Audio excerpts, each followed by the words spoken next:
படிப்பு யூடியூப் சேனலில் இப்போ என்ன பார்க்க போகிறோம் அப்படின்னா பிப்ரவரி 7 மற்றும் 8ஆம் தேதிக்கான நடப்பு நிகழ்வுகள் தான் பார்க்க போகிறோம்.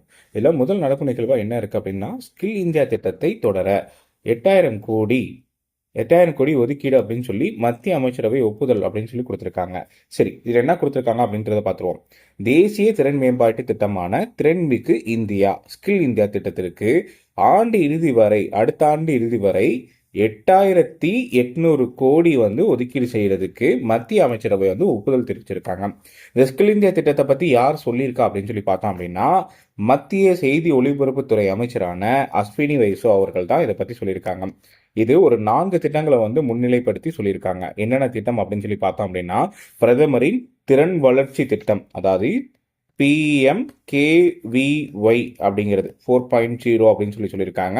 அடுத்து பிரதமரின் தேசிய தொழில் பழகுனர் திட்டம் PMNNAPS அப்படின்னு சொல்லி இந்த ஒரு திட்டம். அடுத்து வாழ்க்கை கல்வி நிறுவனம் திட்டம் ஆகிய 3 திட்டங்களுக்கு திறன்மிகு இந்திய திட்டத்தின் கீழ் ஒருங்கிணைந்து ஒதுக்கீடு செய்யப்பட்டுள்ளது அப்படின்னு கொடுத்திருக்காங்க. தேசிய திறன் தகுதி கட்டமைப்பு நிர்ணயித்துள்ள தரத்திற்கு ஏற்ப 15 முதல் 51 வயதுக்குடையருக்கான குறுகிய கால திறன் மேம்பாட்டு பயிற்சிகளை வழங்க பிரதமரின் திறன் வளர்ச்சி திட்டத்துக்கு 6000 கோடி ஒதுக்கீடு செய்யப்பட்டுள்ளது அப்படின்னு சொல்லி கொடுத்துருக்காங்க. சரிங்களா, 6000 கோடி ஒதுக்கீடு செய்யப்பட்டுள்ளது அப்படின்னு கொடுத்துருக்காங்க. இது மட்டும் இல்லாமல் இந்த திறன் மேம்பாட்டு திட்டம் ஸ்கில் டெவலப்மெண்ட் திட்டம் எப்போ தொடங்கப்பட்டது அப்படின்னு சொல்லி பார்த்தோம் அப்படின்னா,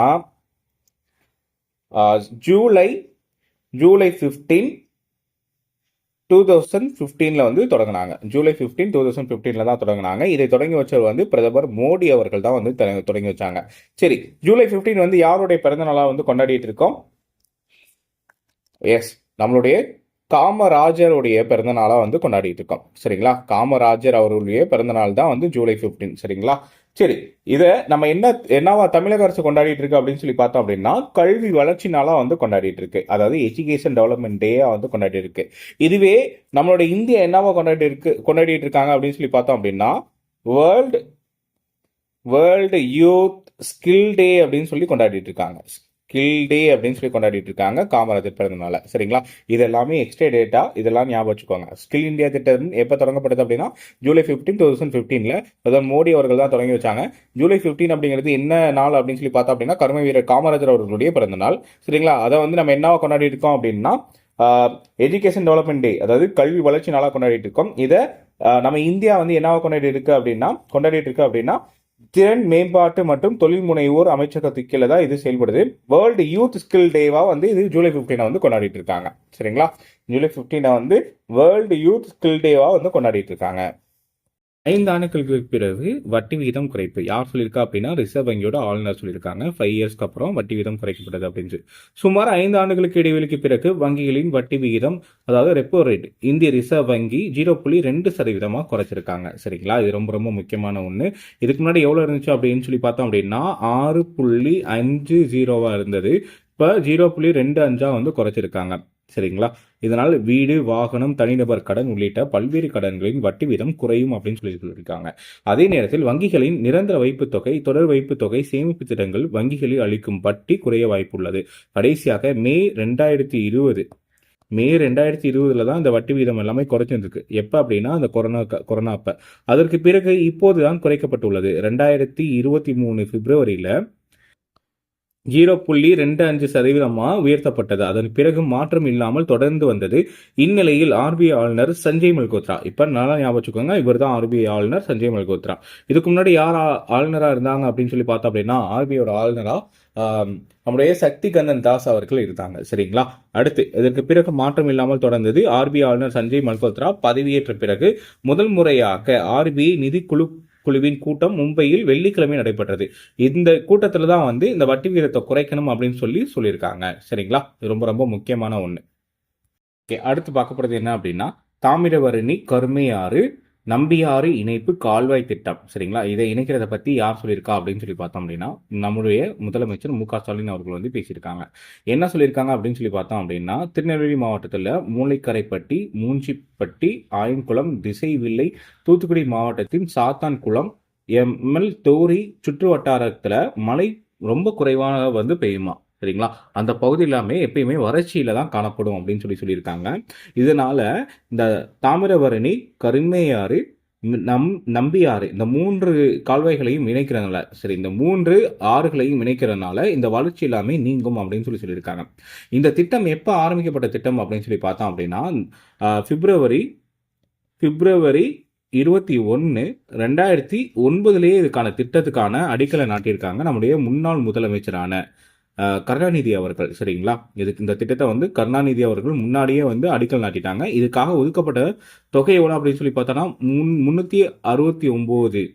369 கோடி வந்து இதுக்காக ஒதுக்கீடு பண்ணியிருக்காங்க. இப்போ இந்த 3 ஆறுகளையும் இணைக்கிறது மூலமா இந்த ஏரியா எல்லாமே வறட்சி நீங்கும் அப்படிங்கிறது சொல்லியிருக்காங்க. இது ரொம்ப ரொம்ப முக்கியமான ஒரு திட்டமாக காணப்படுது. 16 ஆண்டுகளுக்கு பிறகு மீண்டும் இந்த திட்டத்தை வந்து தொடங்கணும் அப்படின்னு சொல்லி நம்முடைய மு.க. ஸ்டாலின் அவர்கள் முதலமைச்சர் மு.க. ஸ்டாலின் அவர்கள் வந்து சொல்லியிருக்காங்க. சரிங்களா? இதனால வந்து இந்த ஏரியா எல்லாமே வறட்சி நீங்கும் அப்படின்னு சொல்லியிருக்காங்க. தேங்க்யூ. திருநெல்வேலிக்கு அரசு முறை பயணமாக சென்ற நம்முடைய முதலமைச்சர் அவர்கள் என்ன சொல்லியிருக்காங்க அப்படின்னா, மறுகல்குறிச்சி மற்றும் மூளைக்காரப்பட்டியில் புதிய சிப்காட் தொழில் பூங்காக்கள் வந்து உருவாக்கப்படும் அப்படின்னு சொல்லியிருக்காங்க. இதில் என்ன சொல்லியிருக்காங்க அப்படின்னா, திருநெல்வேலி மாவட்டம் மறுகல்குறிச்சி, மூளைக்கரைப்பட்டி ஆகிய இடங்களில் புதிய சிப்காட் தொழில் பூங்காக்கள் அமைக்கப்படும் என திருநெல்வேலியில் வெள்ளிக்கிழமை நடைபெற்ற அரசு விழாவில் முதலமைச்சர் ஸ்டாலின் அவர்கள் அறிவித்தார். திருநெல்வேலி மாவட்டத்தில் எதிர்கால தொழில் வளர்ச்சியை கருத்தில் கொண்டு நாங்குநேரி வட்டம், மறுகல்குறிச்சி, மங்கைபுரம் கிராமங்களில் 2291 ஏக்கர் பரப்பில் புதிய சிப்காட் வந்து அமைக்கப்பட போறதா. அது மட்டும் இல்லாமல் மூளைக்கரைப்பட்டியில் இருக்கும் 1500 ஏக்கர் தரிசு நிலங்களில் மேலும் ஒரு புதிய சிப்காட் வந்து அமைக்கப்பட போதும் அப்படின்னு சொல்லியிருக்காங்க. இதுக்காக வந்து அரசு வந்து தொகை வந்து ஒதுக்கீடு செய்யப்படும் அப்படின்னு சொல்லியிருக்காங்க.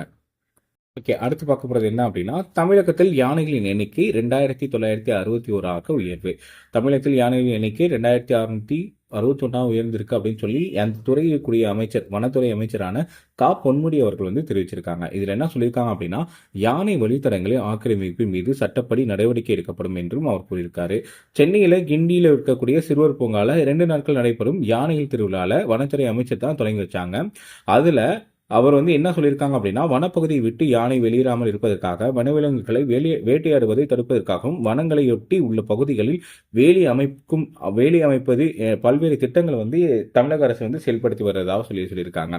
இது மட்டும் இல்லாமல் வேற என்ன அப்படின்னா, யானைகளை பாதுகாக்க இதுவரை 5 காப்பகங்கள் வந்து உருவாக்கப்பட்டிருக்கிறதாகவும், அரசில் பல்வேறு முயற்சிகளின் விளைவாக தற்போது தமிழகத்தில் உள்ள யானைகளின் எண்ணிக்கை வந்து 2961 உயர்ந்திருக்கிறதாகவும் சொல்லியிருக்காங்க. சரிங்களா? இதெல்லாமே ரொம்ப முக்கியமான ஒண்ணு. சென்னையில் மீண்டும் டபுள் டெக்கர் பஸ் வந்து இயக்க போறதா சொல்லியிருக்காங்க. இதுக்காக 625 மின்சார பேருந்துகளை வந்து வாங்க திட்டம் அப்படின்னு சொல்லி அந்த துறைக்கான அமைச்சர் வந்து சிவசங்கர் அவர்கள் வந்து சொல்லியிருக்காங்க. சரிங்களா? சென்னை அரசு மாநகர போக்குவரத்து கழகம் வந்து இதை அனுப்பியிருக்கு. சரிங்களா? இது ரொம்ப முக்கியமான ஒண்ணு. பாலியல் வன்கொடுமை மேல ஆசிரியர்கள் ஈடுபட்டாங்க அப்படின்னா அவங்களோட கல்வி சான்றிதழ் ரத்து செய்யப்பட்டு அவங்க நிரந்தரமாக பணி நீக்கம் செய்யப்படுவார்கள் அப்படின்னு சொல்லி அத்துறையான அமைச்சர் அன்பில் மகேஷ் அவர்கள் வந்து தெரிவிச்சிருக்காங்க. என்ன கொடுத்திருக்காங்க அப்படின்னு சொல்லி பார்த்தோம் அப்படின்னா, செயற்கை கருவூட்டல் மூலம் உருவாக்கப்பட்ட கங்காரு கரு. சரிங்களா? இது யார் வந்து கொண்டு வந்திருக்காங்க அப்படின்னு சொல்லி பார்த்தோம் அப்படின்னா, ஆஸ்திரேலியா நாடு தான் வந்து இதை பண்ணியிருக்காங்க. IVF என்ற செயற்கை கருவூட்டல் முறையில் விஞ்ஞானிகள் சாதனை பண்ணியிருக்காங்க. இதனால அழிவு விளிம்பில் இருக்கக்கூடிய கிரே கங்காருகள் இருக்கு இல்லையா, அதை வந்து திருப்பி வந்து மீட்க முடியும். இந்த அழிவு நிலையில் இருக்கக்கூடிய இதெல்லாம் மீட்க முடியும் அப்படின்னு சொல்லியிருக்காங்க. சரிங்களா? சரி, அப்ப இந்த செயற்கை கருவூட்டல் மூலமாக உருவாக்கப்பட்ட கங்காரு ரொம்ப முக்கியமான ஒண்ணு. இது எங்க கண்டுபிடிச்சிருக்காங்க அப்படின்னா, ஆஸ்திரேலியா தான் கண்டுபிடிச்சிருக்காங்க. சரி, அடுத்து எதிரிகளின் கப்பல்களை தாக்கி அழிக்கும் குரூஸ் ஏவுகணை ரஷ்யாவிடமிருந்து வாங்கும் இந்தியா டெல்லி பாதுகாப்புத்துறை செயலாளர் முன்னிலையில் ஒப்பந்தம் கையெழுத்தானது.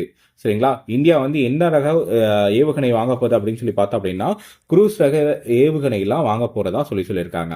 அடுத்து என்ன பார்க்க போறோம் அப்படின்னா, கே ஹோம் திட்டம் அப்படிங்கிறது. இந்த கே ஹோம் திட்டம் அப்படிங்கிறது யார் உருவாக்கியிருக்காங்க அப்படின்னா, கேரளா மாநிலம் தான் உருவாக்கியிருக்காங்க. கேரளாவில் இருக்கக்கூடிய கொச்சி, கோவளம் போன்ற நகரங்களில் 10 கிலோமீட்டர் சுற்றளவுல காலியாக இருக்கக்கூடிய வீட்டு மனைகள் எல்லாத்தையும் வந்து வீட்டு வாடகைக்கு விடுறாங்க. அங்க இருக்கக்கூடிய சுற்றுலா பயணிகளுக்கு வீடுகளுக்கு வாடகை விட்டாங்க அப்படின்னா அதன் மூலியமா வருமானம் கிடைக்கும் இல்லையா, அதுதான் இந்த திட்டம். சரிங்களா? பணிகளுக்காகவும் வீட்டு உரிமைகளுக்கு வருமானம் கிடைக்கும் அப்படின்னு சொல்லியிருக்காங்க.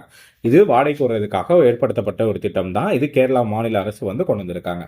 அடுத்து மரபணு மாற்றம் செய்யப்பட்ட குதிரை. இந்த குதிரையை பொறுத்த வரைக்கும் என்னன்னா ஜீன் எடிட்டிங் செய்யப்பட்டது அப்படின்னு சொல்லியிருக்காங்க. இது என்ன, அர்ஜென்டினா ஆராய்ச்சியாளர்கள் தான் இதை கண்டுபிடிச்சிருக்காங்க. இது எதுக்காக பயன்படுத்த போறாங்க அப்படின்னு சொல்லி பார்த்தோம் அப்படின்னா போலோ விளையாட்டிற்காக பயன்படுத்த போறதா சொல்லியிருக்காங்க. மரபணு மாற்றப்பட்ட குதிரை வந்து போலோ விளையாட்டுக்காக பயன்படுத்த போறதா சொல்லியிருக்காங்க. அதுக்காக வந்து இது தயாரிக்கப்படுது. அதாவது இதோட அளவு வந்து குறைஞ்சிருக்கும், இதோட ஹைட் வந்து கம்மியாகவும் வேகமாக ஓடக்கூடியதாகவும் இருக்கும் அப்படின்னு சொல்லியிருக்காங்க. அதுதான் CRISPR CAS9 அப்படிங்கிறது தான் இதற்கான அந்த நேம். சரிங்களா, இது மரபணு ஜீனோட நேம் வந்து இதுதான். ஓகே, போரினை அருங்காட்சியகம் எப்போ முடியும் அப்படின்னா ஏப்ரல்ல முடியும் அப்படின்னு சொல்லியிருக்காங்க. 33 கோடி செலவுல இது நடைபெற்றது அப்படின்னு சொல்லியிருக்காங்க. சிஎம் முதலமைச்சர் மு.க. ஸ்டாலின் அவர்கள் தான் திருநெல்வேலியில் நடைபெற்ற நிகழ்ச்சியில வந்து இந்த அறிவிப்பை வெளியிட்டிருக்காங்க. இதுவும் ரொம்ப ரொம்ப முக்கியமான ஒன்று. சரிங்களா, இதுக்கப்புறம் வேற என்ன இருக்கு அப்படின்னு சொல்லி பார்த்தோம் அப்படின்னா பிப்ரவரி 7ஆம் தேதிக்கான நடப்பு நிகழ்வு. சரிங்களா, இது என்ன அப்படின்னு சொல்லி பார்த்தோம்னா ஃபர்ஸ்ட் நடப்பு நிகழ்வா என்ன இருக்கு அப்படின்னா நமோ ட்ரோன் திட்டம். இது எப்போ உருவாக்கப்பட்ட திட்டம் அப்படின்னு சொல்லி பார்த்தோம் அப்படின்னா 3 நவம்பர்ல உருவாக்கப்பட்ட இந்த திட்டம். சரிங்களா, 3 நவம்பர் 2023 இருந்து உருவாக்கியிருப்பாங்க. இந்த திட்டம் எதுக்காக அப்படின்னா பெண்களுக்கு தலைமையிலான சுய உதவி குழுக்களை உருவாக்குறது. இந்த சுய உதவி குழுக்கள் மூலமா என்ன கொண்டு வராங்க அப்படின்னா பூச்சிக்கொல்லிகள், உரங்கள் பயன்படுத்துறது. அதாவது விவசாய நிலத்துல பூச்சிக்கொல்லியையும் உரங்கள் தெளிப்பதற்கும் இந்த ட்ரோன்களை பயன்படுத்த போறதா சொல்லியிருக்காங்க. சரிங்களா, இதுக்காக ட்ரோன்கள் எவ்வளவு வழங்கப்பட இருக்கு அப்படின்னு சொல்லி பார்த்தோம் அப்படின்னா இந்த திட்டத்தின் மூலமா 15,000 ட்ரோன்கள் வந்து வழங்கப்பட இருக்கு அப்படின்னு சொல்லியிருக்காங்க. இதன் மூலமா தமிழ்நாட்டில் எவ்வளவு ட்ரோன்கள் கிடைச்சிருக்கு அப்படின்னு சொல்லி பார்த்தோம் அப்படின்னா 44 ட்ரோன்கள் வந்து கொடுத்திருக்காங்க. தமிழ்நாடு மேம்பாட்டு நிறுவனம் 1983 உருவாக்கப்பட்டது. இது 2023 மற்றும் 2024 காலாண்டுல தமிழ்நாட்டில் 44 ட்ரோன்கள் வந்து வழங்கப்பட்டதா சொல்லியிருக்காங்க. தமிழ்நாடு மேம்பாட்டு நிறுவனத்தின் கீழே வந்து இது வழங்கியிருக்காங்க 44 ட்ரோன்கள். சரிங்களா, இது ரொம்ப ரொம்ப முக்கியம். இந்த சுய உதவி குழு எங்க ஆரம்பிச்சாங்க அப்படின்னு சொல்லி பார்த்தோம் அப்படின்னா பெண்களுக்கான பயிற்சி அளிக்கக்கூடிய இந்த நிறுவனம் இது வந்து யாரு எப்போ உருவாக்குனாங்க அப்படின்னு பார்த்தோம் அப்படின்னா தமிழ்நாட்டில் தர்மபுரி மாவட்டத்தில் தான் வந்து உருவாக்குனாங்க. சரிங்களா, இதை உருவாக்குனது வந்து கலைஞர் கருணாநிதி அவர்கள். எப்போ உருவாக்குனாங்க அப்படிங்கிறத மட்டும் கமெண்ட்ல சொல்லுங்க.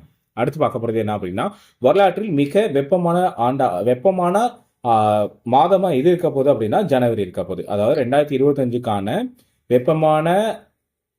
வெப்பமான மாதமா வந்து ஜனவரி இருக்கு அப்படின்னு சொல்லியிருக்காங்க. மாதத்தோட தொடக்கத்திலேயே வந்து அதிகமான வெப்பம் காணப்பட்டுச்சு அப்படின்னு சொல்லியிருக்காங்க. இதுவே லாஸ்ட் இயர் ஜனவரி தான் வந்து மாதத்தின் தொடக்கத்திலேயே அதிகமான வெப்பமான ஜனவரியா இருந்துச்சு அப்படின்னு சொல்லியிருந்தாங்க. இப்போ இந்த ஆண்டு அப்படி இருக்கு. சரிங்களா, ஐரோப்பிய வானியல் மையம் தான் இதை வந்து சொல்லியிருக்காங்க. சரிங்களா, எல் நினோ அப்படின்னா வெப்ப காற்று தாக்கம் அதிகமாக இருக்கிறது. லானினோ அப்படின்னு சொல்லி பார்த்தோம் அப்படின்னா குளிர்காற்று தாக்கம் அதிகமாக இருப்பது. இப்போ என்னன்னா குளிர்காற்றோட தாக்கம் வந்து அதிகமாக இருந்துச்சு, அது முடிஞ்சதுக்கு அப்புறமே வந்து நமக்கு வந்து ஹீட் அதிகமாயிருச்சு. சரிங்களா, அதைத்தான் வந்து இதுல மென்ஷன் பண்ணி சொல்லியிருக்காங்க. ஜனவரியில எப்பயுமே இவ்வளோ ஹீட்டா இருக்காது, இப்போ ஹீட் ரொம்ப அதிகமா இருக்கு அப்படின்னு சொல்லியிருக்காங்க. இதுக்கான காரணம் என்ன அப்படின்னா பருவநிலை மாற்றம் தான் இதுக்கான காரணம் அப்படின்னு சொல்லியிருக்காங்க. அடுத்து பெண் பாலினத்திற்கு மாறியவர்களுக்கு மகளிர் விளையாட்டில் பங்கேற்க தடை என அமெரிக்க அதிபர் வந்து சொல்லியிருக்காங்க. சரிங்களா, அமெரிக்க அதிபர் வந்து தடை விதிச்சிருக்கதா சொல்லியிருக்காங்க. இது மட்டும் இல்லாம வேற என்ன தடை சொல்லியிருக்காங்க, வளைகுடா நாடுகளை வந்து நம்ம அமெரிக்காவோட இணைக்க போறதா சொல்லியிருந்தார் இல்லையா ட்ரம்ப் அவர்கள், இதுவும் சேர்த்து தான் அது சொல்லியிருக்காங்க. சரிங்களா, இது மட்டும் இல்லாம வேற என்ன இருக்கு அப்படின்னு சொல்லி பார்த்தோம் அப்படின்னா மனித உரிமை கமிஷன்ல இருந்து வெளியில வந்துட்டாங்க. யுஎனோட இது பருவநிலை கால மாநாடு அதுல இருந்து வெளில வந்துட்டாங்க. இதுல நிறைய விதத்துல இருந்து வெளில வந்துட்டாங்க ட்ரம்ப் அமெரிக்கா பதவியேற்றதுல இருந்து நிறைய இதுல இருந்து வெளில வந்துட்டாங்க. சரிங்களா, அது எல்லாமே ரொம்ப ரொம்ப முக்கியம். சரி, அடுத்து வில்லியம் கோட்டையோட பேரை வந்து மாற்ற போறதா சொல்லியிருக்காங்க. இந்த வில்லியம் கோட்டையோட பேரை வந்து யார் மாற்ற போறாங்க அப்படின்னு பார்த்தோம் அப்படின்னா இந்தியன் ஆர்மி தான் வந்து மாற்ற போறாங்க. இது கிழக்கு பகுதியோட மையமா காணப்படுது. சரிங்களா, இதோட பேர் என்னவா மாறப்போகுது அப்படின்னு சொல்லி பார்த்தோம் அப்படின்னா விஜய் துர்கா அப்படின்னு சொல்லி பேர் மாற்ற போறாங்க. சரிங்களா, இது எப்போ உருவாக்கப்பட்டது அப்படின்னு சொல்லி பார்த்தோம் அப்படின்னா பிரிட்டிஷ் ஆட்சி காலத்துல 1781 கல்கத்தால வந்து இது உருவாக்குனாங்க. அதாவது வில்லியம் கோட்டை அப்படிங்கிறது ஜார்ஜ் வில்லியம் அவர்களோட பேர் நினைவா இது வந்து உருவாக்குனாங்க. இப்ப இதோட பேரை வந்து மாற்ற போறதா சொல்லியிருக்காங்க. இது மாதிரி பேர் மாற்றினது ஏகப்பட்ட இது இருக்கு. சரிங்களா, நம்மளே எடுத்துக்கிட்டோம் அப்படின்னா சென்னை மாகாணம், மெட்ராஸ் மாகாணம் அப்படிங்கிறது தமிழ்நாடு அப்படின்னு சொல்லி பேர் மாற்றம் பண்ணியிருப்போம். எப்ப அப்படின்னு சொல்லி பார்த்தோம்னா இதுக்கான தீர்மானம் வந்து எப்போ கொண்டு வந்திருப்பாங்க அப்படின்னா 18 ஜூலை 1967 வந்து இந்த தீர்மானம் சொல்லப்பட்டு இருக்கும். இதுக்கப்புறம் 1968 நவம்பர் 23 பார்லிமெண்ட்ல ஒப்புதல் வாங்கியிருப்போம். 1969 ஜூன் ஜனவரி 14 வந்து தமிழ்நாடு அப்படின்னு சொல்லி பேர் மாற்றமே செஞ்சிருப்போம். சரிங்களா? இது மட்டும் இல்லாமல் வேற என்னெல்லாம் பேர் மாற்றம் பண்ணாங்க அப்படிங்கிறது பார்ப்போம். அதாவது 2006 உத்தரஞ்சல் அப்படிங்கிறத உத்தரகாண்ட் அப்படின்னும், 2006 பாண்டிச்சேரி அப்படிங்கிறது புதுச்சேரி அப்படின்னும் பேர் மாற்றம் செஞ்சிருப்பாங்க. இது வேற என்ன இருக்கு அப்படின்னு சொல்லி பார்த்தோம் அப்படின்னா 1950 ஐக்கிய மாகாணம் இருந்ததை உத்தரப்பிரதேசம் அப்படின்னு சொல்லி மாத்திருப்பாங்க. 1973 மைசூர் அப்படின்றத கர்நாடகா அப்படின்னு சொல்லி பேர் மாற்றம் பண்ணியிருப்பாங்க. 1995 பம்பாய் அப்படின்னு இருந்ததை வந்து மும்பை அப்படின்னு சொல்லி பேர் மாற்றம் செஞ்சிருப்பாங்க. இதெல்லாமே ரொம்ப ரொம்ப முக்கியமான ஒண்ணு. அடுத்து உலக நீதி அன்பு அமைதி வளர்ச்சி மாநாடு எங்க நடைபெறுது அப்படின்னு சொல்லி பார்த்தோம் அப்படின்னா துபாயில தான் நடைபெறுது. சரிங்களா? உலக நீதி அமைப்பு அமைதி வளர்ச்சி மாநாடு எங்க நடைபெறுது அப்படின்றது ரொம்ப முக்கியம். அடுத்து அடுத்து பார்க்க போறது என்ன அப்படின்னா ஜொமோட்டோ அவங்களோட பேரை மாத்திருக்காங்க. என்ன மாத்துறாங்க அப்படின்னு பார்த்தோம் அப்படின்னா எட்டர்னல் அப்படின்னு சொல்லி மாத்திருக்காங்க. சரிங்களா? இதுக்கு என்ன சொல்லியிருக்காங்க அப்படின்னா ஜொமேட்டோ மிகப்பெரிய உணவு டெலிவரி சேவை நிறுவனமான ஜொமேட்டோ தனது நிறுவனத்தின் பெயரை எட்டர்னல் என்று மாற்றியுள்ளது. பிளாங்கெட் என்று கையகப்படுத்திய பிறகு பிளாங்கெட் அப்படிங்கிற ஒரு நிறுவனத்தை வந்து கையகப்படுத்திய பிறகு மிகப்பெரிய வர்த்தக பிரிவை உயர்த்துவதற்காக ஜொமேட்டோ தற்போது தன்னுடைய பேரை வந்து மாத்திருக்கதா சொல்லியிருக்காங்க. இது ரொம்ப ரொம்ப முக்கியம். அடுத்து ஃபீஸ்ட் சாஃப்ட்வேர். இந்த ஃபீஸ்ட் அப்படிங்கிற சாஃப்ட்வேர் வந்து யார் உருவாக்கியிருக்கா அப்படின்னு சொல்லி பார்த்தோம் அப்படின்னா இஸ்ரோ தான் உருவாக்கியிருக்காங்க. Finite element analysis of structure அப்படின்னு சொல்லி கொடுத்துருக்காங்க. இதை எங்க லான்ச் பண்ணாங்க அப்படின்னு சொல்லி பார்த்தோம் அப்படின்னா ஐஐடி ஹைதராபாத்ல தான் இதை லான்ச் பண்ணாங்க. இது எல்லாமே ரொம்ப முக்கியமான ஒரு கரண்ட் அஃபேர். சரிங்களா? இன்னைக்கு அதாவது பிப்ரவரி 7 மற்றும் 8ஆம் தேதிக்கான நடப்பு நிகழ்வுகள் எல்லாமே பார்த்துருக்கோம். இது மட்டும் இல்லாமல் வருங்காலத்தில் எல்லா நடப்பு நிகழ்வுகளையும் சேர்த்து பார்ப்போம். சரிங்களா? நம்மளுடைய சேனல் வந்து சப்ஸ்கிரைப் பண்ணிக்கோங்க. தேங்க்யூ.